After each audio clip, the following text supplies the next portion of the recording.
આ બધા સમાચાર તથા સાક્ષાત્કારની તૈયારી કેવી રીતે કરાય એ બધાને કઈ રીતે જાણ થતી હતી ખબર નહીં. મેં કેટલાક લોકોને નિવેદન પણ કર્યું કે આપની તૈયારી થઈ જાય ત્યારે અથવા કોઈ પણ દિવસે રાત પૂરતું પુસ્તક વાંચવા માટે આપો તો હું સવારે આપી દઈશ. બધા હા તો કહેતા પરંતુ આપતા નહોતા. આમ તો સૌ સારા જ હતા, પરંતુ સાક્ષાત્કાર નોકરીના સંદર્ભમાં બધા એકબીજાના પ્રતિસ્પર્ધી હતા. ભલા પોતાના પ્રતિસ્પર્ધીને કોણ મદદ કરે? મેં પિતાજી પાસે સલાહ લીધી કે તૈયારી કેવી રીતે કરાય. એમણે કહ્યું, રેડિયોના જ્ઞાનવર્ધક કાર્યક્રમ સાંભળો અને સમાચાર પત્ર વાંચો. રેડિયો સાંભળવો તો મારું પ્રિય મનોરંજન હતું. આમ પણ સવારથી સૂવાના સમય સુધી જ્યારે પણ સમય મળતો હું ગીત સાંભળતી રહેતી, પરંતુ હવે જ્ઞાનવર્ધક કાર્યક્રમ સાંભળવો શરૂ કર્યો. આમ પણ હિન્દી BBC સવારે 6:20થી 7 હું નિયમિત સાંભળતી હતી. બાળપણથી પિતાજીએ આદત ખૂબ સારી પાડી હતી. સમાચારો સિવાય ઘણા સરસ સરસ જ્ઞાનવર્ધક કાર્યક્રમ સાંભળતી હતી, પરંતુ હવે અધિક ધ્યાનથી સાંભળતી. સાક્ષાત્કાર ભોપાલમાં થવાનો હતો. અમ્માજીનું કહેવું હતું, પપ્પુ સાહેબ મારી સાથે રહેશે જેથી કોઈ તકલીફ ન થાય. મેં તેમને સમજાવ્યા કે જો નોકરી ચાલુ થઈ તો ખબર નહીં ક્યાં જવું પડશે, ત્યારે મારી સાથે કોણ હશે? ઈશ્વર સદાય મારી સાથે હતા, છે અને રહેશે. અમ્માજી માંડ માન્યા અને મને એકલી જવા દીધી. રાત્રે 10 વાગ્યાની ગાડીથી નીકળી સવારે 5 વાગ્યે ભોપાલ પહોંચી. રેલવેના પ્રતીક્ષાલયમાં નાહીને તૈયાર થઈ ગઈ. સ્ટેશન પર જ ચા બિસ્કિટ ખાધા અને ઓટો રિક્ષાથી સાક્ષાત્કારના સ્થળે જવા માટે નીકળી પડી. સાક્ષાત્કાર ઠીક રહ્યો. ત્યાંથી સીધી રેલવે સ્ટેશન આવી. રેલવે પૂછપરછ કાર્યાલયથી ખબર પડી નાગપુર માટે તો ત્યારે કોઈ ગાડી નહોતી, પરંતુ ઇટારસીથી બદલીને નાગપુર જઈ શકતી હતી. મેં ટિકિટ લીધી અને ઇટારસીથી ગાડી બદલીને નાગપુર પહોંચી.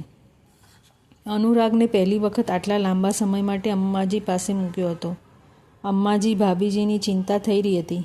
ક્યાંક અનુરાગે તેમને હેરાન ન કર્યા હોય. તેમની પાસે અનુરાગને મૂકીને હું એટલી નિશ્ચિંત હતી કે સાક્ષાત્કાર પૂરો થવા સુધી તો મને તેનો વિચાર પણ ના આવ્યો. હવે ઘર નજીક હતું છતાં પણ મન બેચેન હતું. અનુરાગ કેમ હશે? જેવી જ ઓટો રિક્ષા ઘરની સામે ઊભી રહી, નારુ ઇતિ અનુરાગને લઈને દોડીને બહાર આવ્યા. અનુરાગ કૃષ્ણ બન્યો હતો, ઇતિ રાધા બની હતી અને નારુ ગોપ. આ ત્રણેયનો સરસ ફોટો પાડવામાં આવી રહ્યો હતો. બધા ખુશ હતા. એ જોઈને સારું લાગ્યું. અમ્માજીએ કહ્યું, જાઓ બેટા, થાકીને આવી છો, હાથ મોઢું ધોઈને કપડાં બદલી લો, ત્યાં સુધીમાં ચા બની જશે. ઝડપથી નાહીને તૈયાર થઈ ગઈ. મનમાં એક જ વિચાર ચાલી રહ્યો હતો કે જેટલું પોતિકાપણું પ્રેમ મને અને અનુરાગને મળી રહ્યો હતો, શું તેટલો પ્રેમ કોઈ વ્યક્તિ પારકાને કરે છે? આ કયો સંબંધ હતો કે કોઈ ઋણાનું બંધ હતું? ઈશ્વર જાણે. ભાભીજીએ આદુ એલચીવાળી સરસ ચાની અને ગરમ 2 આલુ પરોઠા, અથાણું, મુરબ્બો પણ તૈયાર રાખ્યા હતા. આ જોઈને મન ભાવુક થઈ ગયું, કારણ સાક્ષાત્કાર પછી ભોજનનો સમય જ નહોતો મળ્યો. સવારથી ચા બિસ્કિટ સિવાય 2 કેળા ખાધા હતા. મેં પૂછ્યું, અરે આટલું બધું? તેને સુબહ से कुछ खाया ना होगा, पर समय से गाड़ी को पेट्रोल मिलना चाहिए है ना? चल खा ले शांति से, फिर बताना वहाँ क्या हुआ. કહીને અમ્મા પાણીનો ગ્લાસ લઈને આવ્યા. ચા નાસ્તા પછી અમ્માજીને વિસ્તારથી બધું જણાવ્યું. તેમણે ભોપાલ પહોંચ્યાથી લઈને પાછા ઘરે આવવા સુધીની બધી વાતો વિસ્તારથી કહી. તેઓ બોલ્યા, બિટિયા, આ નોકરી તને જરૂર મળશે. ખબર નહીં અમ્મા, પરંતુ મેં તેમના કેટલા સવાલોના જવાબ નહોતા આપ્યા અને સ્પષ્ટ કહી પણ દીધું હતું કે આ હું નથી જાણતી. બધા કહેતા હતા કે આશરે કંઈક તો કહેવું જોઈતું હતું. મેં તો એ પણ કહી દીધું હતું કે હું સમાચાર પત્ર નથી વાંચતી. હું BBC અને ભારતીય રેડિયોથી પ્રસારિત રાષ્ટ્રીય અને પ્રાદેશિક સમાચાર સાંભળું છું. બધા મારી મજાક ઉડાવતા હતા. તેમનું કહેવાનું હતું, જૂઠું જ કહી દેવું હતું કે ટાઈમ્સ વાંચું છું. અમ્માજી મને સાંત્વના આપી રહ્યા હતા. તેઓ બોલ્યા, तुझसे उनने पूछा था न कि तुम नागपुर से यहाँ किसके साथ आई, और तूने क्या जवाब दिया? अकेले ही आई, क्योंकि नियुक्ति हो तो वहाँ अकेले ही जाना होगा. अरे तेने तो बेस्ट जवाब दिया है, कोई मूर्ख ही होगा जो तुझे ना चुने। હું અને અમ્માજી વાતોમાં એટલા ખોવાયા હતા કે અનુરાગે તેમના પગમાંથી ચાંદીના કડા ક્યારે કાઢ્યા અને લઈ ગયો ખબર જ ન પડી. સાયકલમાં લાગેલી ટોકરીમાં રમકડા અને કડા રાખીને જોરથી બોલતો હતો, ટ્રક લો 5 રૂપિયા, કાર લો 5 રૂપિયા, કડા લો 2 રૂપિયા. અરે નટખટ, આજે કૃષ્ણ બન્યો તો પોતાની બાળલીલાઓ દેખાડે છે. અમ્માજી પોતાના કડા લેતા બોલી. વાતોમાં સમયનું ધ્યાન જ ન રહ્યું. અંધારું થવામાં હતું. અનુરાગને લઈને ઘરે આવી. હાથ પગ ધોઈને સંધ્યાના સમયની દીવાબત્તી કરી અને અનુરાગને લઈને પ્રાર્થના શુભમ કરોતું. સ્કૂલમાં લગભગ બધા શિક્ષક શિક્ષિકાઓ જેમને સાક્ષાત્કાર હેતુ બોલાવ્યા હતા તેમના સાક્ષાત્કાર થઈ ગયા હતા. બધા શેખી મારતા પોતાના અનુભવ જણાવતા હતા. હું તો સાંભળતી જ રહી ગઈ. બધા એટલા સરસ જવાબ આપ્યા હતા કે તેમની સમક્ષ હું મારી જાતને વામણી અનુભવી રહી હતી. મેં કેટલાય પ્રશ્નોના જવાબ માફ કરજો હું નથી જાણતી કહ્યું હતું. તેમના પૂછવા પર મેં કવિતાની પંક્તિઓ સંભળાવી હતી અને તેમને મારો અવાજ સારો લાગ્યો હતો. તેમણે બીજી કોઈ કવિતા ગેય રૂપમાં સાંભળવામાં કહ્યું, ગાઈને સાંભળવામાં કહ્યું. મેં તેમને અનુમતિ લઈને એક સ્વરચિત બાલગીત સંભળાવ્યું હતું. તેમના ચહેરાના હાવભાવ જોઈને લાગ્યું કે તેમને પસંદ આવ્યું હતું, પરંતુ તેમણે કેટલાક રશિયાના નામના સ્પેલિંગ પૂછ્યા તો મેં ચોખ્ખું જ કહી દીધું હતું કે હું સમાચાર પત્ર નથી વાંચતી, હું BBC અને ભારતના રાષ્ટ્રીય તથા પ્રાદેશિક સમાચાર સાંભળું છું. આવું કહીને મેં સાચું કહ્યું કે ખોટું હું નથી જાણતી, પરંતુ લાગતું હતું કે બાકી સૌ શિક્ષક શિક્ષિકાઓનો સાક્ષાત્કાર ખૂબ સરસ થયો હતો. જુલાઈ મહિનો ચાલી રહ્યો હતો. જુલાઈ, ઓગસ્ટ અને સપ્ટેમ્બર આ 3 મહિના તંગીમાં રહેવાના હતા. સપ્ટેમ્બર આવતા ધીરે ધીરે વાલીઓને બાળકો માટે કોચિંગની જરૂરિયાત જણાઈ. મને બાળકોને ભણાવવાનું ખૂબ જ સારું લાગતું, કારણ કે વિદ્યાદાન કરવામાં આવે છે. વિદ્યાદાન કરવા માટે હોય છે, વિદ્યા વ્યવસાય નથી. આજે હું પૈસા લઈ રહી છું મારી પ્રાથમિક આવશ્યકતાઓ પૂરી કરવા માટે. જ્યારે પણ મારાથી સંભવ થશે હું કોઈને કોઈ રૂપમાં આ પૈસા સમાજને પરત કરીશ, આવું હું વિચારતી હતી. ઓગસ્ટ માસનું આ છેલ્લું અઠવાડિયું હતું. ખબર નહીં કેમ સવારથી મન સારું નહોતું. અસંતોષની ભાવના રહીને ઉઠતી હતી.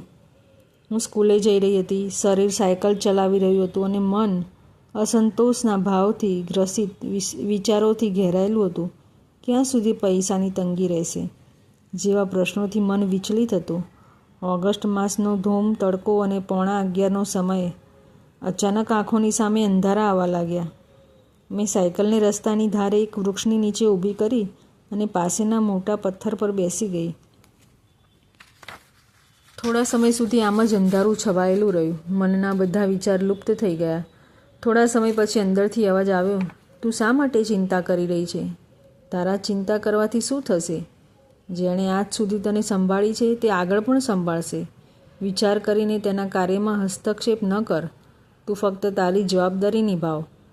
પોતાનું કાર્ય કર અને તેને પોતાનું કાર્ય કરવા દે. મન શાંત હતું. ન આસપાસ કોઈ શોરબકોર, ન અવાજ સંભળાયો, ન વાતાવરણની ગરમી. જ્યારે આંખ ખુલી તો ખૂબ વાહનો આવજા કરી રહ્યા હતા અને ખૂબ ગરમી પડી રહી હતી. ઘડિયાળમાં સમય જોયો. હું સ્કૂલે જવા માટે નીકળી હતી, પરંતુ હવે સ્કૂલ છૂટવાનો સમય થવામાં હતો. હું 5.5-6 કલાક તે પથ્થર પર ઝાડની નીચે બેસી રહી હતી, પણ મને તો એવું ન લાગ્યું. હવે મન બિલકુલ શાંત હતું. મેં એક સજ્જનને સમય પૂછી લીધો. મારી ઘડિયાળ સાચો સમય બતાવી રહી હતી. આ મને શું થયું હતું ખબર નહીં. આટલો સમય એક સ્થાન પર એક જ સ્થિતિમાં બેસવા છતાંય પગમાં અકળાટ કેમ નહોતો? જે હોય તે, ઉદ્વિગ મન શાંત થયું, સારું લાગ્યું. ગુરુજીની સાથે એમના ગયા પછી પ્રતિપળ કોઈ અજ્ઞાત શક્તિ મારું ધ્યાન રાખી રહી હતી. તે શક્તિ આજે મનને એટલું શાંત કરી દીધું હતું કે લાગી રહ્યું હતું જાણે મન તમામ ભાવનાઓથી અલિપ્ત, અસીમ આનંદ, અસીમ શાંતિનો અનુભવ કરી રહ્યું હતું. મેં મારા અનુભવ વિશે કોઈને કંઈ જ ન કહ્યું. બીજા દિવસે સવારમાં એક સપનું જોયું. સપનામાં હું કોઈ મંદિરની આસપાસ હતી. કદાચ કારણ કે પૂજાના સામાનવાળી કેટલીક દુકાનો હતી. મંદિર કદાચ ટેકરાળ સ્થાન પર હતું. મેં એક દુકાન પર જઈને ત્યાં બેઠેલી મહિલા પાસેથી એક ઓટીનો સામાન આપવા કહ્યું. તેણે કહ્યું, શું કામ, 2 ઓટીનો સામાન લો ને. અને આ સાંભળતા જ મારી ઊંઘ ઉડી ગઈ. સવારના 4 વાગ્યા હતા. મને સપનું થોડું અજબ લાગ્યું, કારણ કે એક દેવીને તો એક જ તો ઓટી ભરાય ને. ઓટી અર્થાત દેવી માટે વસ્ત્ર, બંગડીઓ, કંકુ, ચોખા ઇત્યાદિ. 2-4 દિવસ આમ જ શાંતિથી વીત્યા. એક દિવસ પપ્પુભાઈ સ્કૂલે આવ્યા. તેમને આવેલા જોઈને મને આશ્ચર્ય થયું. તેમના હાથમાં મારા નામે આવેલ એક પરબીડિયું હતું. મેં તેને ખોલીને પત્ર વાંચ્યો તો મારો નિયુક્તિ પત્ર હતો. તેમની આંખોમાં ખુશીના આંસુ હતા. તેમને અંદાજ હતો કે જરૂર આ પરબીડિયામાં મારો નિયુક્તિ પત્ર હશે. તેઓ પોતાની સાથે મીઠાઈનો ડબ્બો પણ લાવ્યા હતા. બધા સહકર્મીઓને મીઠાઈ વહેંચી, સૌએ વધામણી આપી. અમ્માજી ઘરે મારી જ રાહ જોઈ રહ્યા હતા. ઘરે પહોંચતા જ નાહીને ઈશ્વરની સામે દીપક પ્રગટાવ્યો, પ્રણામ કરીને ઈશ્વરને ધન્યવાદ આપ્યા. મારી રાહ જોઈ રહેલ અમ્માજીને, ભાભીજીને, બાબુજીને અને ભાઈ સાહેબને પ્રણામ કર્યા. તેઓ કહેતા હતા, અરે બિટિયા, પેર નહીં છૂતે. મારા માટે તો તેઓ ઈશ્વરના દૂત સમાન હતા. તેમણે મારા આકરા દિવસોમાં કઠોર પરિસ્થિતિનો અહેસાસ ક્યારેય ન થવા દીધો. તેમના જ પાલવની છાયામાં મને માતાની અને મમતા અને પિતા ભાઈ જેવી સુરક્ષા પ્રાપ્ત થઈ હતી. અનુરાગ માટે તો તેઓ સર્વસ્વ હતા. આજે મને સરકારી નોકરી મળવાની ખુશીમાં અમ્માજી અને ભાભીજીએ દાળ બાફલો અને ચૂરમાના લાડુ, કઢી, પુલાવ બનાવ્યા હતા. સૌ પોતાની ખુશીની અભિવ્યક્તિ કરવા માગતા હતા, પરંતુ વાણી સાથ નહોતી આપી રહી. વારંવાર સૌની આંખો ભીની થઈ જતી હતી, કારણ કે હવે મારે બીજા શહેરમાં જવાનું હતું. અમ્માજીને અને સૌને અનુરાગથી અને મારાથી ખૂબ લગાવ થઈ ગયો હતો. જે રીતે દીકરી લગ્ન પછી વિદાય થવાની હોય ત્યારે મા બાપની ખુશી અને દુઃખની મિશ્ર ભાવના જેવી લાગણી અમારા સૌના દિલમાં હતી. નોકરી મળવાની ખુશી પણ હતી અને વિખૂટા પડવાનું દુઃખ પણ. બીજે દિવસે બધું કામ ઝડપથી પતાવી દીધું અને મા બાબાના ઘરે ગઈ. મીઠાઈનો ડબ્બો પણ સાથે લેતી ગઈ હતી. તેમને એ જાણીને બહુ ખુશી થઈ કે હવે મને સરકારી નોકરી મળી ગઈ. તેમને પણ દુઃખ હતું કે હવે અમે આ શહેરમાં નહીં રહીએ. જતાં પહેલાં એકવાર અહીં અનુરાગને આખા દિવસ માટે મૂકી જજે, એવું માએ કહ્યું હતું. મારે સ્કૂલમાં રાજીનામું આપવાનું હતું, એટલા માટે ઘણા કામ હતા. હું જલ્દી સ્કૂલે ગઈ. રાજીનામું આપીને જરૂરી કાર્યવાહી પૂરી કરી અને તે દિવસે મને વિદાય આપવામાં આવી. નાસ્તા પાણીનું આયોજન કર્યું હતું. ઉપહાર પણ આપવામાં આવ્યા. ભાવપૂર્ણ વિદાયથી સજળ આંખે હું ઘરે પાછી ફરી. અનંત ચતુર્દશીના દિવસે મારે નવી સ્કૂલમાં જવાનું હતું. સંયોગથી મને માળવાના જ એક નાના શહેરની સ્કૂલમાં ઉપસ્થિત થવાનું હતું. તે શહેરમાં ભાભીજીના દૂરના સંબંધી રહેતા હતા. પછી તો શું હતું, પપ્પુભાઈ સાહેબે બધી વ્યવસ્થાની જવાબદારી લીધી. મારા કારણે તેઓ પોતાના આયુર્વેદિક દવાખાની જવાબદારી અર્થાત પોતાનો વ્યવસાય બરાબર નથી કરી શકતા એવું મને લાગ્યું. પરંતુ બાબુજીએ કહ્યું, બેટા, હું પણ ડૉક્ટર છું. જેટલા દિવસ પપ્પુ અહીં નહીં હોય હું સંભાળી લઈશ. અમારી કોઈ દીકરી નથી અને તમે બેઉ એ અમને દીકરી અને પૌત્રનું સુખ આપ્યું છે, તે પ્રેમ આપ્યો છે, તો હવે અમને અમારી જવાબદારી પણ નિભાવવા દે. હજી હું અંબાજીના ઘરેથી નીકળતી જ હતી. સામાન ભરવાનો હતો ત્યારે અંબાજરીવાળા મામાજીની નાની વહુ આવી. તેમના પતિના ખોળામાં 1.5-2 માસના નાનકડા શિશુ હતા. ખબર પડી રક્ષાબંધનના દિવસે તેમણે 2 જોડિયા બાળકોને જન્મ આપ્યો, એક દીકરો અને એક દીકરી. વિવાહ પછી 5-6 વર્ષના અંતરાલ પછી તેમને સંતાન પ્રાપ્તિ થઈ હતી. તેથી તેઓ ખૂબ ખુશ હતા. મારી નવી નોકરી વિશે ખબર પડતાં જ અનુરાગને અને મને મળવા માટે આવ્યા હતા. તેઓ પોતાની સાથે અનુરાગ તથા મારી માટે પણ ઉપહાર લાવ્યા હતા. મારી મનાઈ કરવા છતાં તેમણે ઉપહાર આપ્યો. મારી પાસે એક નવી કોરી શાલ હતી. મેં પણ તેમને મા બનવાની ખુશીમાં શાલ ભેટ સ્વરૂપે આપી અને બાળકોને રોકડ ભેટ આપી. નાના નાના હાથ, નાનકડા પગ, તેમના લાલ ગુલાબી તળિયાવાળા એક સાથે 2 શિશુ જોઈને અનુરાગને ખૂબ સારું લાગ્યું. હું અને અનુરાગ ઘરે આવ્યા અને સાબુથી હાથ સ્વચ્છ કર્યા. મેં અનુરાગને કહ્યું, હવે તું ઈચ્છે તો શિશુને અડી શકે છે. હવે તારા હાથ સ્વચ્છ છે. કેમ? તેમને અડતા પહેલાં હાથ ધોવા જરૂરી છે, નિયમ છે, અનુરાગે પૂછ્યું. હવે અનુરાગ મોટો થઈ ગયો હતો, નવા નવા શબ્દોનો પ્રયોગ કરવા લાગ્યો હતો. મેં કહ્યું, હા બેટા, આપણા હાથમાં લાગેલા મેલથી નાનું શીશું બીમાર થઈ જાય. ઈતિ દીદી, નારું ભૈયા, હાથ ધોઈ લો, ગંદા હાથથી બાળ બીમાર થઈ શકે છે. બૂમો પાડતો અનુરાગ પડોશમાં દોડ ગયો. આજે સાંજની ગાડીમાં નીકળવાનું હતું. મેં બધો સામાન કોથળામાં ભરીને ગાદીઓ, ચાદર, શેતરંજી વીંટાળીને દોરીથી બાંધીને તૈયાર કરી દીધી. કપડાં પણ મારા અલગ, અનુરાગના અલગ ભરી દીધા. આજે હું અને ભાઈ ભાભી જવાના હતા.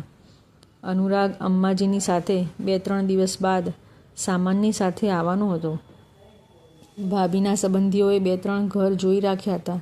બસ અમારી જ રાહ જોતા હતા. અમે ત્રણેય સવારે 5 વાગે ભાભીજીના સંબંધીના ઘરે પહોંચ્યા.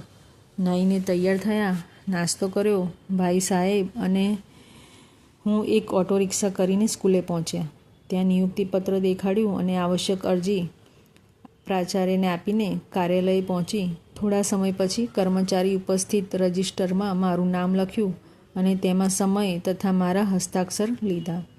આજે જે શિક્ષિકા નહોતા આવ્યા, તેમના બધા વર્ગમાં જઈને તેઓ જે વિષય ભણાવતા હતા તે વિષય મારે ભણાવવાના હતા.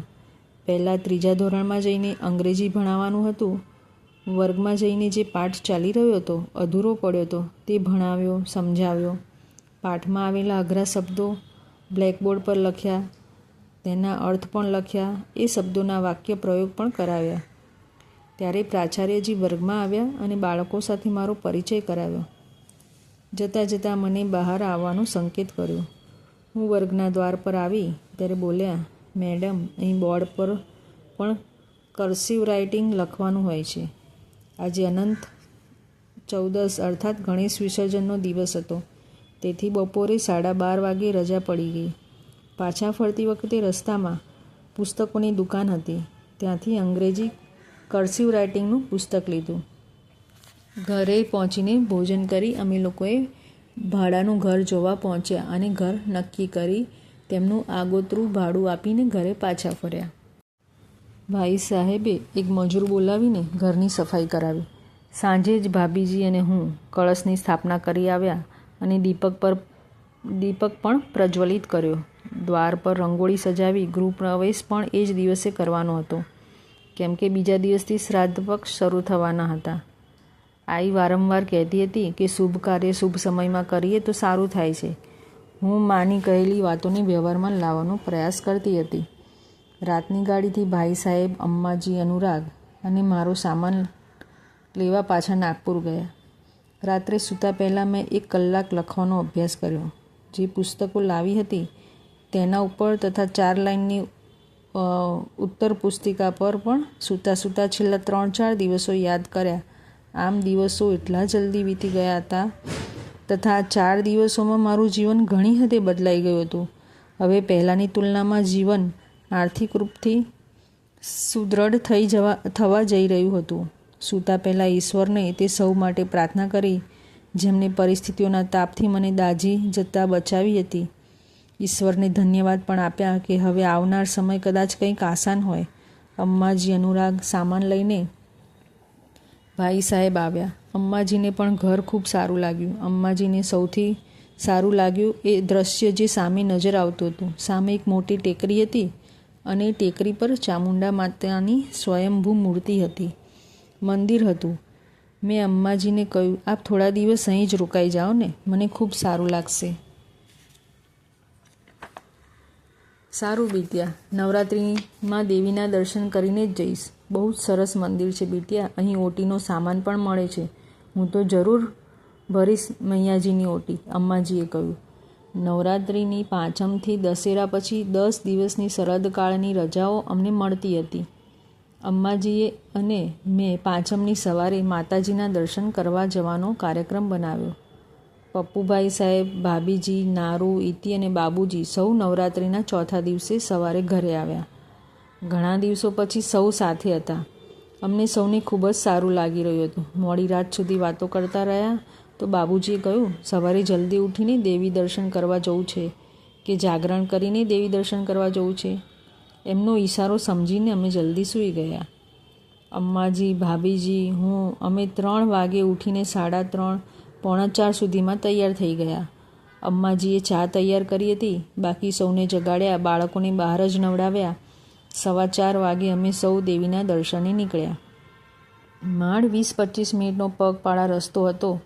બીજુ બાજુ દાદરાનો રસ્તો હતો. અમે પગપાળા રસ્તે ઉપર પહોંચ્યા. રસ્તામાં કેટલી દુકાનો સજેલી હતી પૂજાના સામાનથી, અને હું અને અમ્માજી એક દુકાન પર ગયા. અમ્માજીએ એક ઓટી આપવાનું કહ્યું અને મેં પણ એક ઓટી આપવા કહ્યું. દુકાનવાળી બોલી, એક કેમ? 2 ઓટીનો સામાન લો ને. હું એકદમ ચોંકી ગઈ. મેં દુકાનો પર અને અનેક દુકાનવાળી પર નજર નાખીને તો હું વધારે ચોંકી. અરે, આ તો એ જ દુકાનવાળી છે જેને મેં થોડા દિવસો પહેલાં સપનામાં જોઈ હતી. સપનામાં પણ એણે આ વાત જ કહી હતી કે સપનામાં પણ એણે આ જ ચળકતી લાલ સાડી પહેરી હતી, જેની પર સોનેરી રૂપેરી ટીલડીઓથી સુંદર સજાવટ કરી હતી. મને ખોવાયેલી જોઈને, બાઈ, 2 ઓટી આપું? એક નાની માતા માટે અને એક મોટી માતા માટે. મેં હામાં ગરદન હલાવી. પછી મેં તેને પૂછ્યું, તારી સાડી તો ખૂબ સુંદર છે, આજે કંઈ ખાસ છે કે? તે ખિલખિલાટ હસી પડી અને નિર્દોષ હાસ્ય સાથે બોલે, અરે દીદી, આ પાવાના હતા ને, એટલા માટે મેં આ સાડી પહેરી. અમે મલકાઈને દર્શન માટે આગળ વધ્યા. રસ્તામાં પહેલાં મોટી માતાનું મંદિર હતું. તેમાં આરસપાણની દેવીની પ્રતિમા હતી. ત્યાં હળદર, કંકુ, ચોખા તથા ઓટી સમર્પિત કરીને પ્રણામ કર્યા. આગળ વધ્યા અને 10 મિનિટ ચાલતા જ ટેકરીની નજીક નાની માતાનું મંદિર હતું. અહીં દર્શનાર્થીઓની લાંબી કતાર હતી. અહીં બેસવા માટે મોટું છજું પણ હતું. 10-15 સીડીઓ ચડીને ડાબી બાજુ નાની માતાનું વાહન સિંહ હતું. સિંહની મૂર્તિ 2.5 ફૂટની હતી અને આ મૂર્તિની પાસે પીપળાનું એક મોટું વૃક્ષ હતું. કતારમાં ચાલતા ચાલતા આસપાસના મનોરમ દ્રશ્ય તથા ત્યાંની શાંતિનો આનંદ લેતા જઈ રહ્યા હતા. લગભગ 15 મિનિટ ઊભા રહ્યા પછી અમારો વારો આવ્યો. અમે વહેલા ઉઠીને નાહીને જલ્દીથી જ આવ્યા હતા, એટલા માટે અમારે ઓછો સમય કતારમાં ઊભા રહેવું પડ્યું. અમારી પાછળ તો કતાર ખૂબ જ લાંબી હતી. પૂજારીજી, જલ્દી કરો દીદી, જલ્દી કરો. અમ્મા, ભૈયાજી, ચાલો આગળ વધો, બીજાને પણ દર્શન કરવા છે. ચાલો ચાલો કહેતા રહેતા હતા. એક જગ્યાએ અમ્માજી હાર ચડાવ્યો, કંકુ, અક્ષત સમર્પિત કર્યા, ઓટી સમર્પિત કરી અને પ્રણામ કર્યા. મેં પણ તેમ જ કહ્યું અને બહાર આવી. ભાભીજીએ પૂછ્યું, બાઈ, મૂર્તિ કેવી લાગી? મેં કહ્યું, ભાભીજી, મૂર્તિ પર એટલા હાર હતા કે હું દર્શન જ ન કરી શકી. અરે, લાગે છે આપે ત્રિશૂલને જોયું જેની પર હાર ચડ્યા હતા. માતાજી તો સ્વયંભૂ છે, જેમનું નામ નાની માતા છે, પણ એમની પ્રતિમા જે સ્વયંભૂ છે તે પહાડની મોટી શિલામાંથી નીકળી છે. એ ખૂબ મોટી છે, એ છુપી રહી જ નથી શકતી. એ 10-12 ફૂટ ઊંચી હશે, હે ને અમ્મા? ભાભીએ કહ્યું. તો ભાઈ સાહેબે કહ્યું, ચાલો તમને દર્શન કરાવી દઉં. દર્શનાર્થીઓની કતાર તરફ જોયું. 2 કલાકથી પહેલાં દર્શન અસંભવ લાગતા હતા. ભાઈ અમને એ દ્વાર પર લઈ ગયા જ્યાંથી અમે બહાર આવ્યા હતા. ત્યાં કેટલાય લોકોએ અમને ટોક્યા, કહ્યું, ઉલટા રસ્તે કેમ જઈ રહ્યા છો? પૂજારીએ પણ મનાઈ કરી. તો ભાઈ સાહેબે સંક્ષેપમાં જણાવ્યું કે હું મૂર્તિ દર્શન કેમ ન કરી શકી. તેમણે અંદર આવવા દીધી. મેં મૂર્તિ જોઈ. સાચે જ ખૂબ લાંબી પહોળી પ્રતિમા હતી. માતાજીની પ્રતિમામાં મુખ સ્પષ્ટ રૂપથી બહાર હતું, હાથ પણ હતા, પીઠ શિલામાં હતી. આ વિશાળ કાળી મૂર્તિમાં એક પ્રકારનું લાવણ્ય હતું, આકર્ષણ હતું. બળપૂર્વક આંખો ખુલ્લી જ રહી જાય, જે જુએ તો જોતા જ રહી જાય એવું રૂપ હતું મા ચામુંડાનું. આમ તો માતાનું દૈત્યનાશિની રૂપ હોવા છતાંય ચહેરા પર કોમળ સ્નિગ્ધ ભાવ કેમ લાગી રહ્યા હતા, હું તો વિચારતી જ રહી ગઈ. અમ્માજીએ જણાવ્યું, અહીં આવનાર દર્શનાર્થી પોતાની મનોદશાને અનુરૂપ જ માતાના દર્શન પામે છે. અર્થાત મનમાં ક્રોધ, બદલો જેવા દૂષિત ભાવ લઈને દર્શન કરવાવાળા દર્શનાર્થીઓને માની મૂર્તિથી ભય લાગે છે. તેઓ નજર ઉઠાવીને માને જોઈ નથી શકતા. આમ જ કેટલી વાતો કહેતા કહેતા તેઓ એક સ્થાન પર રોકાઈ ગયા. તેમણે એક પથ્થરનો ઢગલો બતાવ્યો, જેની પર ફૂલ કંકુ ચડ્યા હતા. આવા ઢગલા અહીં રસ્તાની બાજુમાં કેટલાય હતા. અમે ચાલતા જઈ રહ્યા હતા. બાળકો ઈચ્છતા હતા કે સૂર્યોદય પહેલાં ટેકરી પર પહોંચે. તેઓ દોડતા ઉપર ચડ્યા. આમ તો ટેકરીની સૌથી ઉપર એક ટાવર તથા એક નાનકડી ઓરડી હતી, જેની ઉપર તાળું લગેલું હતું. અહીં બહુ લોકો નહોતા આવતા. હજુ તો માત્ર અમે 8 લોકો જ હતા. અમારી સામે સૂર્યોદય થયો અને સૂર્યોદયની થોડી જ ક્ષણો પહેલાં પક્ષીઓનું ઝુંડ પૂર્વથી પશ્ચિમ દિશામાં ઉડી રહ્યું હતું. હવા તથા આસપાસના વાતાવરણનો ફેરફાર બરાબર અનુભવી શકાતો હતો. ઉષાકાળમાં મા પ્રકૃતિનું પાવન રૂપ એવું લાગી રહ્યું હતું જાણે શરદ ઋતુના ઝાકળ બિંદુઓમાં નાહીને હમણાં જ આ પ્રકૃતિએ સિંદૂરી ચાંદલો પોતાના ગગનરૂપી વિશાળ લલાટ પર સજાવ્યો હોય. વૃક્ષ તથા તેના પર ચડેલી પુષ્પ સંપદાથી ભરપૂર સમૃદ્ધ લતાઓ પ્રાતઃકાળના મંદ પવનથી ધીરે ધીરે એવી લહેરાતી હતી જાણે માં પ્રકૃતિની ભીની કેસ રાશિ હોય. અમે સૌ નિઃશબ્દ થઈને પ્રકૃતિના પ્રતિક્ષણ બદલતા રૂપને જોતા જ રહી ગયા. પછી બાળકો 5 કાંકરા લઈને પાંચિકા રમવા લાગ્યા. આ ખીલમાં એક કાંકરો ઉછાળીને એક કાંકરો ઉપાડવાનો હતો અને ઉછાળેલો કાંકરો પકડવાનો પણ હતો. અમ્માજીને 5 નાના પથ્થરોથી યાદ આવ્યું કે તેમણે રસ્તાની પાસે પથ્થરોનો ઢગલો અને તેના પર ચડાવેલ કંકુ ફૂલ દેખાડ્યા હતા. તેમણે તેને યાદ કરાવતા કહ્યું, અહીં એવી માન્યતા છે કે જેને પણ પોતાનું ઘર બનાવવું હોય તેઓ આ રીતે પથ્થરોનો ઢગલો બનાવે છે અને તેની પર કંકુ સમર્પિત કરીને મા ચામુંડાને પ્રાર્થના કરે છે કે અમે સાંકેતિક ઘર બનાવ્યું છે, આપ કૃપયા અમને અમારું ઘર પ્રદાન કરો. અને લોકોને એવા અનુભવ છે કે તેમને એવું ઘર મળે પણ છે, અર્થાત તેઓ નિર્વિઘ્ન પોતાનું ઘર બનાવી શકે છે. તું પણ એક ઘર બનાવી લે અહીંયા. મેં કહ્યું, અમ્માજી મને આવી વાતોમાં વધારે વિશ્વાસ નથી. આમ પણ માંગ્યા વગર ઈશ્વર કેટલું આપે છે, તો પછી શા માટે કંઈ માંગીએ? અમ્માજીને આ વાત ન ગમી. તેઓ બોલ્યા, અમે જાણીએ છીએ કે દીકરી ભણેલી ગણેલી છો ને, તો આવી વાતો તો તું માનીશ નહીં. ચાલ, અમારી માટે થઈને તું એક ઘર બનાવ અને પૂજા કર. તેમનો અધિકારપૂર્ણ ઠપકો મને મીઠો લાગ્યો. મેં કહ્યું, અમ્માજી આપની માટે થઈને તો કંઈ પણ કરી શકું છું. હું નાનું મોટું ઘર શું કામ બનાવું? અહીં એકાંતમાં આસપાસ કંઈ જ નથી, બસ ઘાસ જ ઘાસ છે. આવા જ એકાંતમાં મારી મોટી ભવ્ય હવેલી હશે. અનુરાગ મોટા મોટા પથ્થર લાવીને આપતો જતો હતો. મેં મોટો જમીનનો ટુકડો પથ્થરોથી ઘેરી લીધો. તેમાં એક તરફ 3 માળનું મોટું ઘર બનાવ્યું. અમ્માજી મારી હવેલી પૂજનની પૂરી તૈયારીમાં જ હતા. ફૂલ કંકુથી પૂજા કરી. મેં અમ્માજીને કહ્યું, અમ્માજી જ્યારે આ હવેલી તૈયાર થઈ જશે ત્યારે વાસ્તુ પૂજનમાં તો તમે આવશો ને?